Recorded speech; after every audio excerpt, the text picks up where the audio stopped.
Bienvenue chez Obscurlist pour des podcasts de jeux de rôle dans des univers sombres.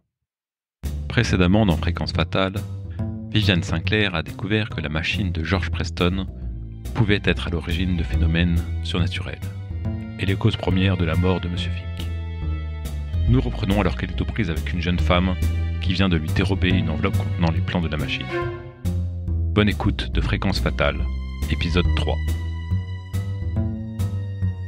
Alors que sa main se rue sur l'enveloppe qui contient les schémas de la machine de Preston, je maintiens fermement son poignet et je lui tourne en fait pour que lâche. Lâchez-moi, vous me faites mal. Vous êtes une voleuse. J'ai rien pris. Et en fait, je la tiens et mon objectif c'est de l'éloigner de l'immeuble pour lui parler en fait. Ouais, tu la maintiens fermement le poignet et tu la pousses dans l'escalier pour sortir de l'immeuble.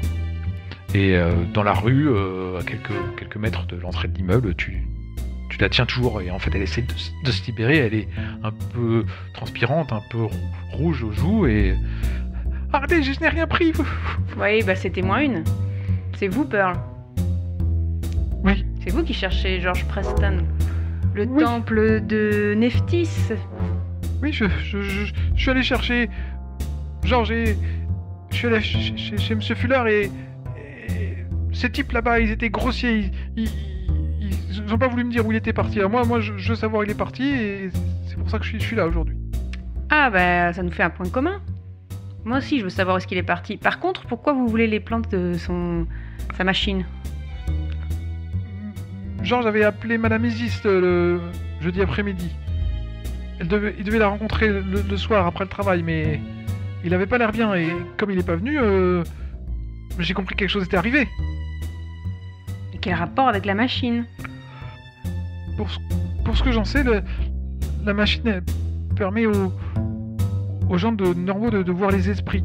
Alors, bien sûr, Madame Isis y parvient déjà, comme certains captent des ondes radio avec leur plombage, les esprits nous entourent, vous le savez, et comme les ondes radio en fait, et ce sera un appareil qui permettrait de les voir. Et si tu m'amenais voir Isis Népheri ? Je suis venu, c'est moi qui suis venu tout seul, Madame Isis m'a rien demandé. Alors, qu'est-ce que tu fais, toi, au temple ?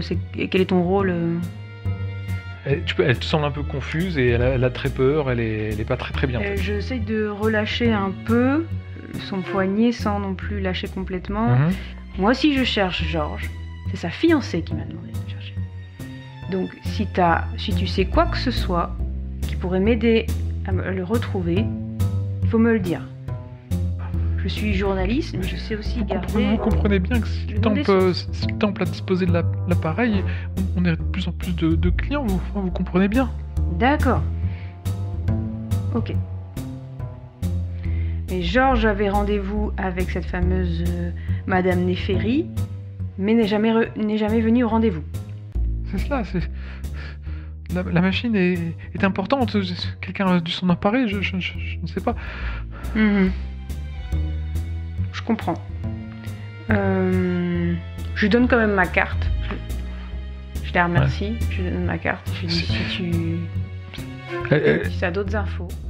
Si vous allez voir Madame Isis, s'il vous plaît, vous ne parlez pas de notre rencontre. On s'est jamais vu. Merci Madame. Au revoir. Et elle part assez rapidement. Et tu te décides à aller au temple de Nephthys. Pour la soirée. Peut-être tu vas dîner avant. Oui, je vais aller dîner dans un diner. Je vais en profiter pour relire l'ensemble de mes notes, réfléchir aux indices que j'ai trouvés. Visiblement, cette médium, Isis Népheri, du temple de Nephthys, pourrait communiquer avec les défunts. Et George Preston aurait échanger avec sa secrétaire qui atteste de la véracité des déclarations reçues des défunts. Il voulait avoir l'avis de l'Institut psychique américain pour savoir si c'était de l'arnaque ou pas en fait. Tu te diriges au temple de Nephthys, qui se trouve au beau milieu de petits immeubles de bureaux ou résidentiels dans une zone de Brooklyn bien plus agréable que celle où vivait George. Depuis la rue, il ressemble à une de ces façades d'église de la communauté noire qui apparaissent à travers la cité. Son nom est peint au pochoir au-dessus de la porte, il y a des ancres et des cartouches décoratifs qui ornent la façade blanchie à la chaux pour s'assurer qu'aucun badaud ne puisse le confondre avec une église ordinaire. Il y a de lourds rideaux qui empêchent de jeter un œil à l'intérieur. Malgré tout, tu vois café écrit sur une vitre qui a mal été effacée. Tu arrives en début de soirée, donc un petit peu avant une éventuelle communion, t'arrives pas en plein milieu, vers 19h30, 20h. Et il y a déjà d'autres personnes qui sont arrivées, qui commencent à prendre place à l'intérieur. Il y a une dame qui dans un siège au bout de la pièce, il y a une table ronde au milieu de la pièce avec des chaises autour, des gens qui s'assoient sur les chaises, et une dame au fond de la pièce sur une chaise un peu à l'écart qui semble se concentrer. C'est une dame qui porte une robe noire en fait, assez sobre, avec un collier qui porte un lourd anque d'argent. C'est vraisemblablement Madame Isis. Tu vois une dame âgée, un homme qui semble un peu bouleversé, un jeune homme qui arrive un peu curieux, et d'autres personnes qui semblent très habituées en fait, ils parlent à voix basse entre eux, ils semblent se connaître. Dans la salle, il flotte une odeur d'encens, un peu écœurante, qui se dégage de plusieurs brasiers. Madame Isis se lève et commence à se rapprocher de la table, regardant un petit peu quels sont les membres ce soir. Je vais essayer d'aller au premier rang.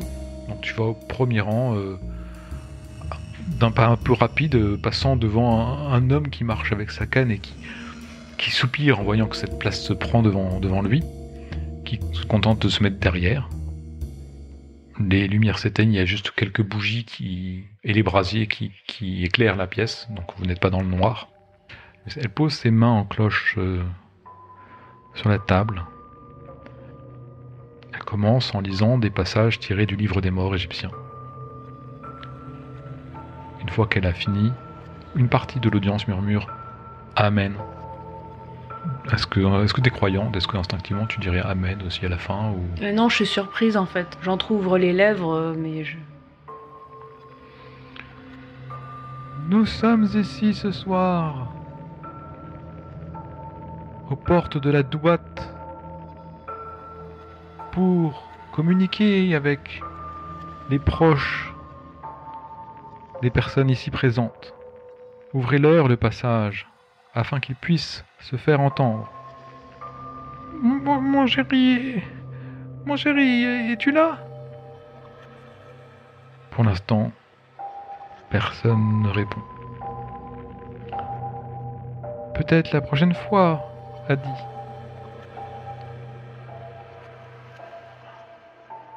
Attendez, je sens des forces. Je sens quelqu'un qui veut nous parler. J'entends son message. Il nous dit qu'il ne faut pas t'inquiéter, Margaret. Il t'attend. Il est patient. Prends le temps de finir ta vie avant de le rejoindre. À ce moment-là, il y a une dame assez âgée qui explose en sanglots. Henri. Tout le monde a chaud. Il y a une énergie qui se dégage. Tu vois aussi des gouttes de sueur qui perlent un petit peu sur le front de Madame Isis. J'observe, je me demande si cette communion ne consiste qu'en ça, c'est-à-dire des mots qui me semblent passe-partout, qui sont dits par cette fameuse Isis. J'attends de voir ce qu'il y a vraiment d'impressionnant qui avait intéressé George Preston. Les temps sont troubles ce soir. J'ai beaucoup de mal, je sens de la confusion. Beaucoup de mouvements. Est-ce que quelqu'un a envie de contacter une personne ? Elle ouvre les yeux, elle regarde un peu les différentes personnes assistantes. Son regard se pose sur toi parce que tu es nouvelle sans doute. Elle te regarde assez intensément. Madame ? Tu lèves les yeux vers elle. J'ai l'impression que quelqu'un veut vous délivrer un message. Cette personne a trouvé le repos dans l'après-vie. Je crois qu'elle veut que vous fassiez quelque chose pour elle. Désolé, je l'ai perdu. Elle tourne le regard vers le jeune homme qui vient d'arriver. Je n'entends rien pour vous, jeune homme. Avez-vous une question à poser ? Non, je suis là pour voir comment ça marche. Bien. C'est peut-être cela qui trouble notre séance. Si personne d'autre ne veut communiquer avec quelqu'un, j'ai beaucoup de difficultés ce soir. Je crois que nous allons rester là pour ce soir.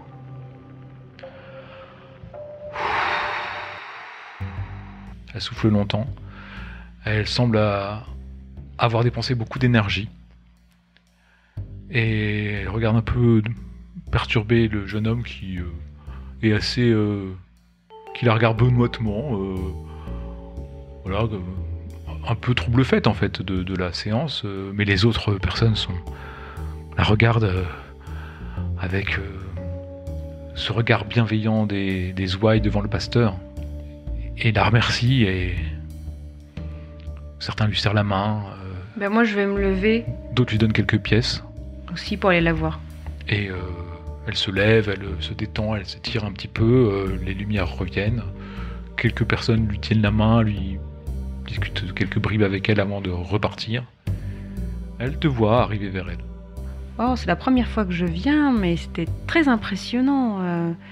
Est-ce que je pourrais m'entretenir avec vous 5 minutes ? Auriez-vous un peu de temps à me consacrer, s'il vous plaît ? Oui, madame, ou mademoiselle, je ne sais pas, vous avez bien fait de venir, je sens un esprit qui flotte autour de vous. Vous avez une aura très particulière. Dites-moi, madame Néféri, connaissez-vous les noms des personnes qui viennent à vos communions ? Des gens que vous avez pu croiser là ? Oui, de l'assemblée. J'en connais quelques-uns qui sont des habitués, qui s'adressent à moi, qui viennent régulièrement, mais pas tous. Je ne connais pas votre nom, par exemple. Très bien, écoutez, je vais aller droit au but alors. Je suis Viviane Sinclair, je suis journaliste pour le Herald Tribune et je suis à la recherche de George Preston, un jeune homme qui a disparu il y a quelques jours et qui venait ici visiblement. Alors elle écoute vraiment très attentivement tout ce que tu lui dis. Oui, George Preston était un quêteur de vérité, il avait des questions au sujet de l'après-vie et il a fait preuve de beaucoup d'intuition sur la nature d'individus possédant un don comme le mien. Vous savez, mon don, il est aussi naturel que le goût ou la vue pour une autre personne, c'est rien de plus. C'est un don que m'a donné le Seigneur, si vous voulez l'appeler comme ça. Et Georges était venu plusieurs fois me poser des questions et très intéressé. Pouvez-vous m'expliquer ce que vous entendez par quêteur de vérité ? Eh bien, il s'intéressait à la manière dont fonctionnaient mes talents. J'ai une capacité à parler aux défunts, une connexion spirituelle avec la déesse Nephthys. Et je lui ai expliqué tout cela, et je vous cache pas que sa disparition est très pénible, parce que c'était un jeune homme passionné, très agréable, très intéressant, et il m'avait parlé qu'il était en train d'essayer de mettre au point une machine, je crois que c'est un technicien, quelque chose comme ça, qui s'apparenterait à mes pouvoirs et qui pourrait l'apporter à d'autres personnes. Je trouve ça fantastique si d'autres gens avaient cette capacité, cette facilité à communiquer avec leurs morts, et ça les apaiserait énormément. Ce serait... Qu'est-ce qu'il vous avait dit sur cette machine ? Je ne l'ai pas vu fonctionner. Il m'avait dit qu'il comptait me la montrer, que ça me permettrait peut-être d'améliorer mes dons et de changer ma manière de travailler. Elle m'a dit qu'elle serait opérationnelle dans la semaine et qu'il m'inviterait à la voir. J'avais un rendez-vous et en fait, il devait venir, il n'est jamais venu, et ça doit correspondre à la date de sa disparition.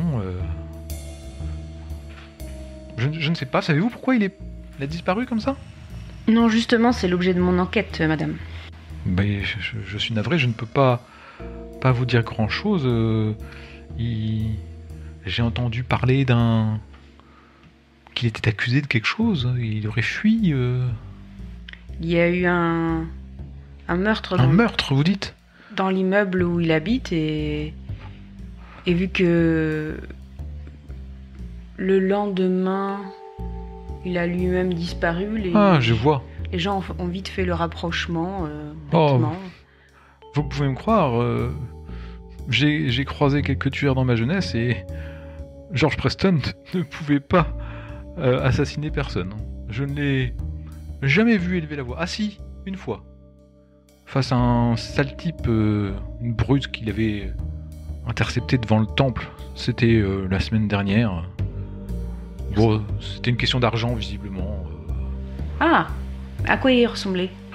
Une brute épaisse. Grand, petit ?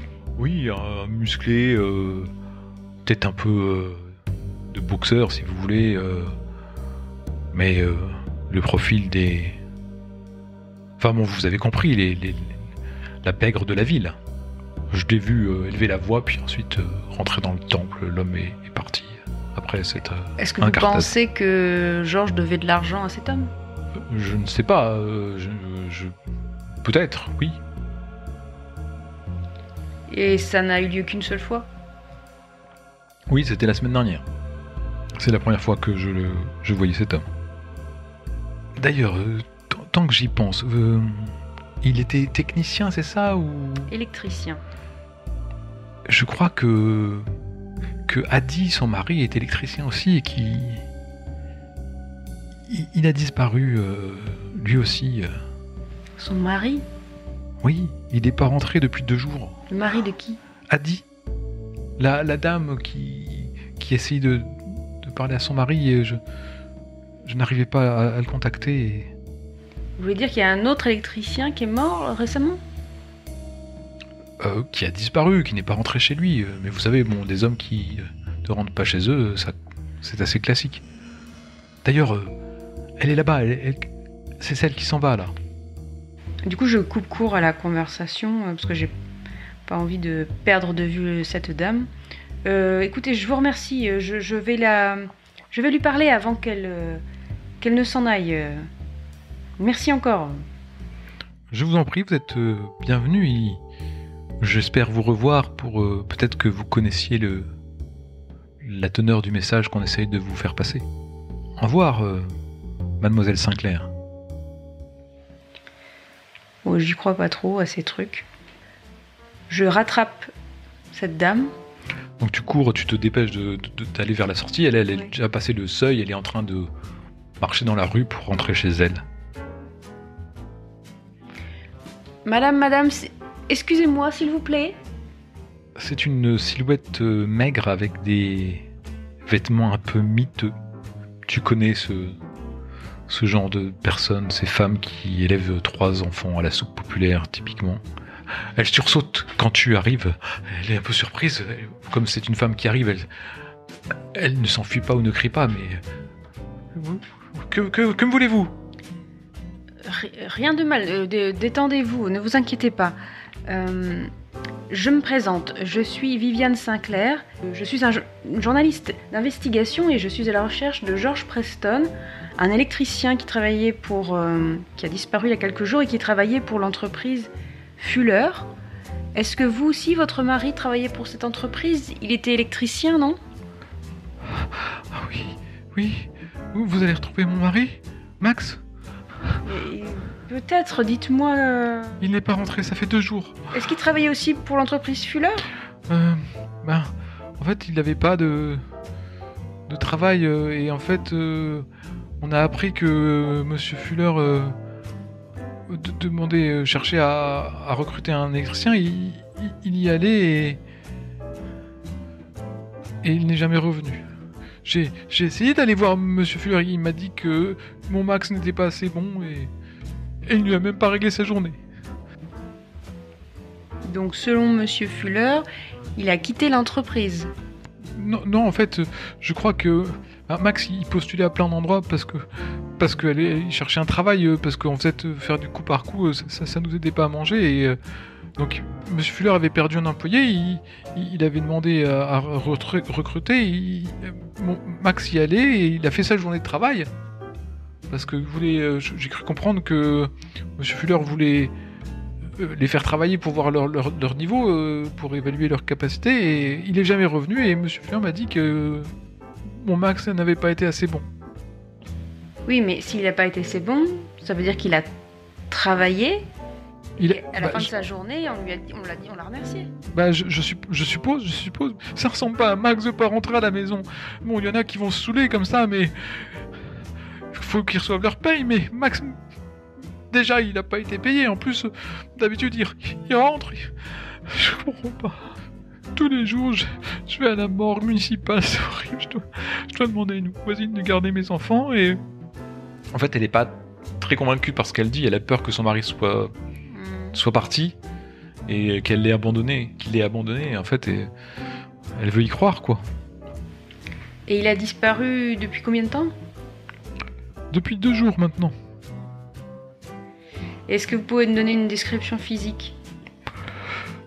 Oui, il est un peu plus grand que moi. Il est assez maigre aussi. Il s'était rasé pour l'occasion. Il est un peu clairsemé sur le crâne et il lui manque quelques dents. Très bien, madame. Écoutez, c'est noté. Attendez. Est-ce que vous pouvez noter, s'il vous plaît, mon adresse pour me tenir au courant si vous avez n'importe quelle nouvelle, si vous découvrez quoi que ce soit au sujet de mon mari, s'il vous plaît. Oui, je vais vous donner également ma carte si vous souhaitez venir me voir. Je demanderai à ma voisine de lire. Je lis l'adresse tout haut. Mais... Elle essaie de se la rappeler mentalement et puis elle te donne la sienne. Faut que je rentre parce que mes enfants, la voisine, faut que... Vous me tiendrez au courant, hein, madame. Oui. Merci.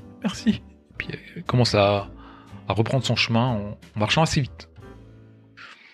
Il est aux alentours de 21h, 21h30, quelque chose comme ça. Il va commencer à faire nuit, c'est peut-être l'heure de... je vais rentrer chez moi.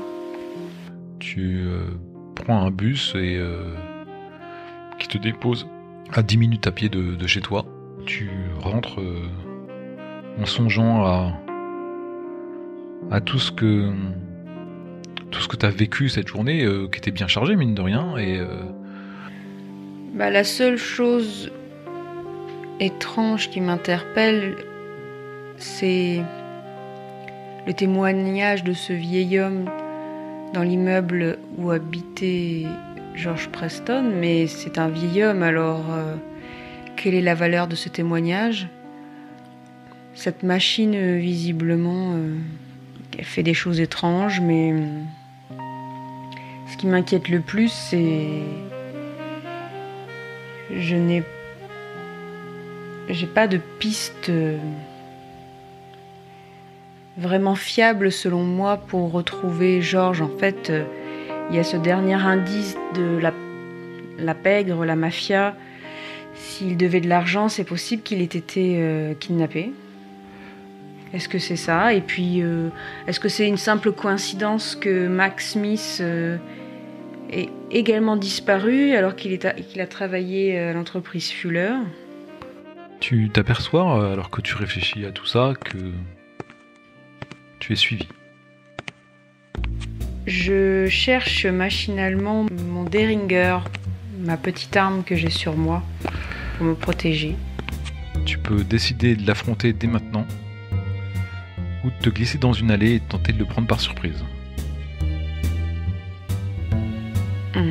Je vais essayer la deuxième option parce que ça m'arrangerait qu'on soit dans une petite rue à l'abri des regards. Tu te mets dans une ruelle et... Je marche normalement jusqu'à ce que tout d'un coup je me retourne et je le mets en joue. Et je lui dis: qu'est-ce que vous me voulez? Arrêtez-vous, je tire. L'homme s'arrête, vous êtes dans une petite ruelle, il lève les bras. Oula, oula, elle va se calmer, la demoiselle, là. J'ai rien fait, là. Qu'est-ce que vous voulez? Moi, je suis Marty. Je peux baisser les bras, c'est bon? Non, qu'est-ce que vous me voulez? Je ne vais pas demander qui vous êtes. Ben, vous avez l'air de chercher quelqu'un que je cherche aussi, alors... je me disais, on pouvait peut-être... Vous en savez des choses. croiser les informations. Je cherche qui? Georges. Et pourquoi vous le cherchez, vous? Ben, on pourrait dire que en fait, ben, ce Preston là, il a emprunté de l'argent à un homme d'affaires local et il devait payer la semaine dernière. Je vois. Mais le généreux donateur a rien vu venir. Alors moi, il m'a demandé de trouver Georges, quoi. Parce que faut que je lui explique la différence entre un prêt et la philanthropie. Il a pas l'air de bien comprendre. Il vous doit combien? Ouais, $200. Vous êtes en train de le chercher, moi aussi. Peut-être que si on croise nos informations, ouais. Tu regardes un peu ta tenue, ta dégaine. Je lui dis, mais vous plaisantez là, j'espère. Moi, je le cherche pour le retrouver en vie, pas pour lui faire passer un sale quart d'heure pour qu'il crache du fric. Hein. Ouais, je vais pas les faire passer un sale quart d'heure, j'ai juste qu'il me donne le pognon là, c'est tout. Je suis prêt à vous donner des infos, hein, mais c'est donnant-donnant, quoi. Bah, si vous en aviez suffisamment, vous l'auriez retrouvé. J'ai cru comprendre qu'il était recherché pour un meurtre, le gamin. Je crois pas qu'il en était capable. Je sais même pas comment j'ai réussi à perdre cette trace. Mais bon, il s'est envolé. Et si je trouve pas sa trace, c'est moi qui aurai des emmerdes après, vous comprenez? Faut en tenir compte aussi, ma bonne dame. Pauvre Marty. Comme moi, j'ai fait des articles sur les pauvres gens qui s'en sortent pas dans cette ville corrompue, qui est corrompue notamment à cause de la pègre, de la mafia et tous ces gens qui font du racket et qui extorquent de l'argent. Je suis pas du tout enclin à m'allier à ce Marty. C'est vraiment presque tout ce que je déteste là. Donc, donnez-moi une bonne raison de vous aider. La nuit où il a disparu, genre, j'étais devant chez Fuller à partir de 16h. Parce que je voulais pas le louper, quoi. Je voulais avoir une conversation amicale, quoi. Vous voyez. Mais il est jamais sorti. Alors, moi je pense qu'il a été prévenu par un collègue qui l'a filé, mais je comprends pas parce que j'aurais dû le voir partir. Et je pense pas qu'il y ait une deuxième sortie. Et à un moment, les lampadaires, ils ont mal fonctionné, ils ont grésillé. Alors peut-être qu'il a profité de ce moment-là, je sais pas, c'était bizarre. Vers quelle heure les lampadaires ont grésillé? Il était tard le soir? Ouais, il était tard le soir, les lumières étaient allumées. J'ai juste vu une dame venir. 10 minutes après que ça a merdé avec les lumières. Elle était comment cette dame? C'était plutôt une jeune femme avec une casquette? Ouais, une trop de petite dame qui travaille là, je crois. Elle est venue après qu'il y ait le grésillement. Ouais, et très vite, il y a 2 personnes qui sont sorties là, la petite dame là et le mec qui est parti à l'endroit, quoi. Ils sont partis ensemble. Ils sont partis... Bah, ils ont fermé la porte, ils sont partis, quoi, comme s'il n'y avait plus personne à l'intérieur.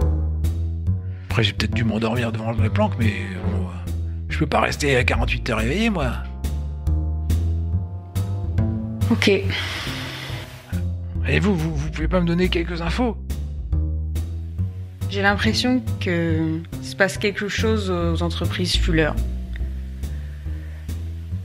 Parce que il y a un autre homme qui y a travaillé qui a disparu. Ah, bah, ça c'est pas moi. Moi c'est Georges avec qui je voulais parler. Bah, au moins ça me confirme que ce n'est pas la pègre qui l'a kidnappé. La pègre? Mais attendez, de quoi vous parlez, madame? Je suis juste quelqu'un qui rend service à un honnête homme d'affaires. Honnête homme d'affaires. C'est surtout le honnête qui me fait mal à la bouche. Faites pas trop la maline quand même, hein, madame. Aujourd'hui, vous êtes du bon côté du canon. Est-ce que vous serez tout le temps? Attention. J'avoue que vous avez un peu de cran. Ça change. Moi, je suis là en train de... Je suis un causeur, moi. Je discute un peu, là. On s'échange des infos et... Mais je sais très bien comment vous procédez. Vous êtes toujours sympa, vous voulez toujours aider les gens jusqu'à ce que vous leur cassiez les dents et les genoux parce qu'ils vous ont pas remboursé l'argent que vous leur avez prêté. Alors on me la fait pas, moi, c'est tout. Je suis bien renseignée sur vos méthodes. Donc sur ce... Ouais. Alors ça me fait avoir un peu comme un gamin, là. J'oublierai pas. Enfin bon, peut-être que vous suivre, ça me ramènera Georges. Je sais quoi faire maintenant. Allez, bonsoir, mademoiselle. Faites attention à vous. Et puis il tourne les talons. J'attends qu'ils partent pour reprendre mon chemin. Je vais peut-être demander un taxi. Tu regagnes ta colocation. Un peu fourbu, les pieds en compote d'avoir marché... d'avoir battu le pavé toute la journée. Je vais prendre une bière, m'allumer une cigarette et repenser à toute la journée. Réfléchir un peu à tout ça avant de tomber de fatigue et de m'endormir.